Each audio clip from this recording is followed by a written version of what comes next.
नमस्कार, सत श्री अकाल, आदाब। ये है 1 फरवरी के दिन शूट हुआ वीडियो एंड आज इंटरिम बजट आ चुका है।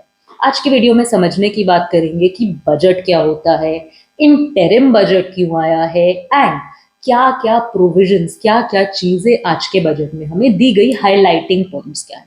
शुरुआत करते हैं बजट से। बजट एक फाइनेंशियल प्लान होता है जिसमें गवर्नमेंट बताती है कि हमने क्या क्या किया है अभी तक, आने वाले साल में हम क्या क्या खर्चे करने वाले हैं, कहाँ कहाँ से पैसा आने वाला है। एक गवर्नमेंट प्रॉपर प्लान बनाती है एक साल के लिए, जिसे एनुअल बजट बोला जाता है। इस साल एनुअल बजट नहीं आया बल्कि इंटरिम बजट आया। इंटरिम बजट 2 से 4 महीनों के लिए बनाया जाता है। रीजन क्या है? जब सरकार बदलने वाली होती है, जैसे कि इलेक्शन पीरियड आ रहा है अभी, तो सरकार बदलेगी। अब नई सरकार अपना अलग बजट पेश करेगी, वो पुरानी सरकार के बजट को फॉलो नहीं करेगी। इसीलिए अभी जो सरकार है उन्होंने क्या किया, अपना 2 से 4 महीनों का बजट पेश किया, जिसे नाम दिया जा रहा है इंटरिम बजट। अब हम समझेंगे कि आज 1 फरवरी के दिन जब ये वीडियो रिकॉर्ड हो रहा है तब बजट आ चुका है। हर साल फाइनेंस मिनिस्टर जो भी देश के होते हैं वो इस बजट को 1 फरवरी को प्रेजेंट करते हैं एंड पार्लियामेंट इस बजट को पास करती है।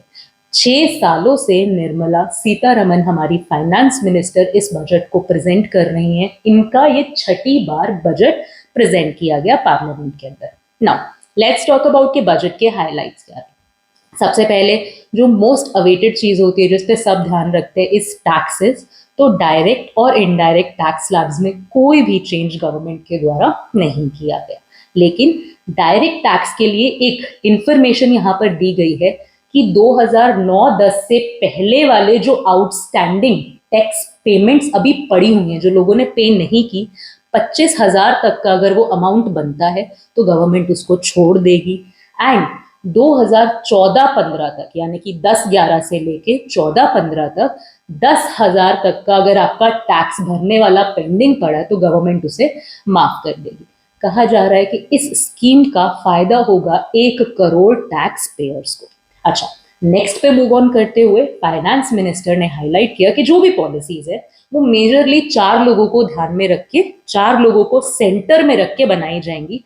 दैट इज युवा, as in the young generation, Mahila, the female population, Annadata, the farmers, and fourth is Garib, the poor population of the country.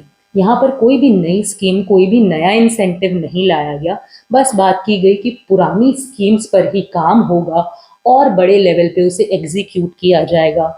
National education policy युवाओं के लिए जो लाई गई है उसे ग्राउंड पे इम्प्लीमेंट करवाया जाएगा। एंड जो फीमेल रिजर्वेशन बिल है, जो पार्लियामेंट ने पास तो कर दिया, लेकिन जब तक सेंसेस नहीं हो जाते तब तक ये बिल अप्लाई नहीं हो सकता है। उस बिल के बारे में भी चर्चा की गई कि हमने महिलाओं के लिए ये किया है। इस इलेक्शंस में लोकसभा में 1/3 रिजर्वेशन महिलाओं को नहीं मिलेगा, क्योंकि सेंसस के बाद ही इस रिजर्वेशन बिल इम्प्लीमेंटेशन में आ सकता है। मूविंग ऑन, बात करते हैं मिडिल क्लास के ऊपर। मिडिल क्लास के लिए कुछ खास इंसेंटिव नहीं आया है यहाँ पर, हाँ, लेकिन बात की गई है कि जो डिजर्विंग मिडिल क्लास होंगे उनके लिए बाय एंड बिल्ड किए जाएंगे हाउसेस। कैटेगरी नहीं डिफाइन किया गया कि डिजर्विंग कैंडिडेट्स कौन होंगे, लेकिन कहा गया कि मिडिल क्लास के सिलेक्टेड मेंबर्स को हाउसेस बनाने का, घर बनाने का एंड बिल्ड करने का मौका दिया जाएगा बाय द गवर्नमेंट। इसके अलावा इंफ्रास्ट्रक्चर को डेवलप करने की बात की गई, उसको हाईलाइट किया गया कि हम लोगों ने इंफ्रास्ट्रक्चर इस तरीके से डेवलप कर दिया है। वो सारे पॉइंट्स हाईलाइट करते हुए डिमांड किया गया कि टूरिज्म वाला जो इंफ्रा है उसको भी हम ग्रो करें। एंड यहाँ पर हमारी फाइनेंस मिनिस्टर लक्षद्वीप का नाम मेंशन करने से भी चूकी नहीं, जो कि काफी हीटेड मुद्दा रहा जनवरी महीने का। मूविंग ऑन, अगर हेल्थ सेक्टर की बात करें तो आंगनवाड़ी एंड आशा वर्कर्स को इंक्लूड करने की बात की गई आयुष्मान भारत स्कीम में, जहां पर 5 लाख तक का हेल्थ इंश्योरेंस दिया जाएगा यहाँ के वर्कर्स को। 9 से 14 साल तक की लड़कियों को सर्विकल कैंसर से बचाने के लिए जो वैक्सीन होता है वो देने की बात की गई। एंड कुछ और मेडिकल स्कूल्स भी ऐड करने की बात की गई।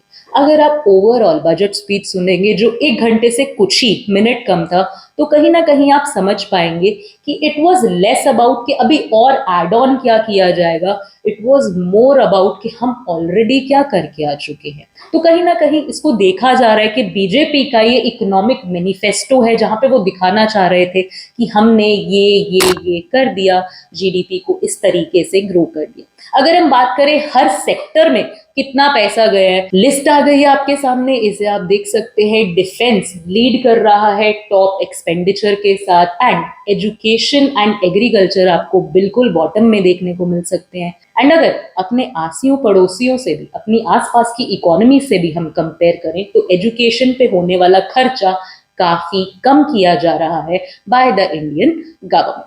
इसके अलावा अगर बात करें, कोट अनकोट कुछ बातें कही गई, जैसे फाइनेंस मिनिस्टर ने कहा कि ये एक इंटरिम बजट है, पूरा बजट हम जुलाई में पेश करेंगे आप लोगों के आगे। कहीं ना कहीं इसने दिखाया कि सरकार कॉन्फिडेंट फील कर रही है कि फिर से वही पावर में आएगी। और बोला गया कि एफडीआई प्रमोट होगा, यानी कि एफडीआई तो होता है फॉरेन डायरेक्ट इन्वेस्टमेंट, कि बाहर के देशों से इन्वेस्टमेंट को बढ़ाया जाएगा। लेकिन फाइनेंस मिनिस्टर ने इसको ब्रेक डाउन करते हुए बोला फर्स्ट डेवलप इंडिया। तो कहीं ना कहीं यहाँ से हमें आसार मिले, हिंट मिला कि जो गवर्नमेंट है वो फोकस रहेगी डी ग्लोबलाइज करने में भी, कहीं ना कहीं बाहर की जगह अपनी इकोनॉमी में फोकस करने के लिए। टेक्नोलॉजी के सेक्टर में, सोलराइजेशन के सेक्टर में काफी लोन लीनियंसी की बातें की गई, जिसका काफी फायदा होगा जो हमारा इंडस्ट्रियल सेक्टर है, जो बड़े बड़े इंडस्ट्रियलिस्ट हैं उनको।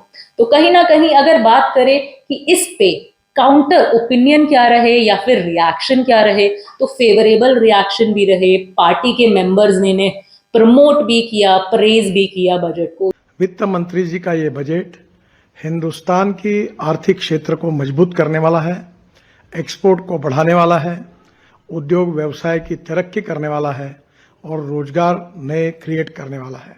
आज का ये बजट इंटरिम बजट तो है ही, लेकिन ये बजट इंक्लूसिव और इनोवेटिव बजट है। इस बजट में कंटिन्यूटी का कॉन्फिडेंस है।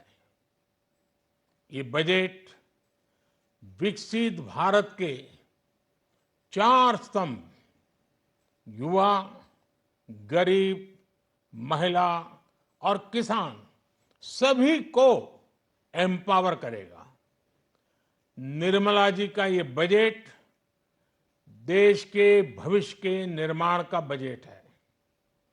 इस बजट में 2047 के विकसित भारत की नींव को मजबूत करने की गारंटी है।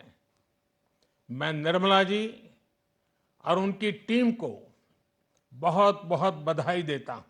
दूसरी तरफ जो ऑपोजिशन के लीडर्स थे वो कहीं ना कहीं ये कहते भी दिखे कि इस बजट में कुछ भी नया नहीं था, ये एक रिपीट कैसेट है, बीजेपी का ओवर कॉन्फिडेंस है, ये एक अच्छा बजट नहीं। मुझे लगता है इसी में सरकार की अहंकार दिखती है। निर्वाचन हुआ नहीं है और ये अपने आप को विजेता घोषित कर रहे हैं। जनता जनार्दन है और कोई भी राजनीतिक दल भारत के जनता से अपने आप को बड़ा नहीं समझना चाहिए। तो कितना नंबर दे रहे हैं वोट ऑन अकाउंट को? देखिए, जब बजट, मैंने कहा कि इस बजट में मध्यम वर्ग और गरीब के लिए कुछ नहीं था, सिर्फ अच्छे शब्द, अच्छी जुमले का बस इस्तेमाल किया गया। जो भी कुछ मिला तो वो बड़े उद्योगपति को मिला, तो गरीब और मध्यम वर्ग तो इसको 0 देंगे और जो वे करीबी उद्योगपति मोदी जी के, वो इसको 10 पर 10 देंगे। आज बजट में हमने यही देखा, गरीब को जुमले और मोदी जी के दोस्तों को बहुत कुछ। तरीके से थोड़ी मुझे इसमें एरोगेंस नजर आ रही थी कि हम जुलाई में हम बजट पेश, या तो आपकी कोई प्लानिंग है जो देशवासियों को नहीं पता, क्योंकि हर एक इलेक्शन में जो भी यहाँ पहुँचता है, पहली चीज़ आपको ये पता है, you can not take any election for granted, क्योंकि इलेक्शन के रिजल्ट लोग क्या समझते हैं वो लोग ही जानते हैं। और आज की डेट में आप पहले से ही इतनी एरोगेंटली आप अनाउंस कर रहे हैं कि सही बजट हम जुलाई में करेंगे, तो पता नहीं आपने क्या प्लानिंग करी है और ये आपके पास ये ओवर कॉन्फिडेंस क्यों है, ये आप ही जानते हैं। बजट है ही कहाँ, कुछ नया चीज कुछ बोला ही नहीं है, कुछ नहीं है, वही पुराना कैसेट बजाया है जो पिछले 4 साल से बज रहा था वो आज बजा दिया है।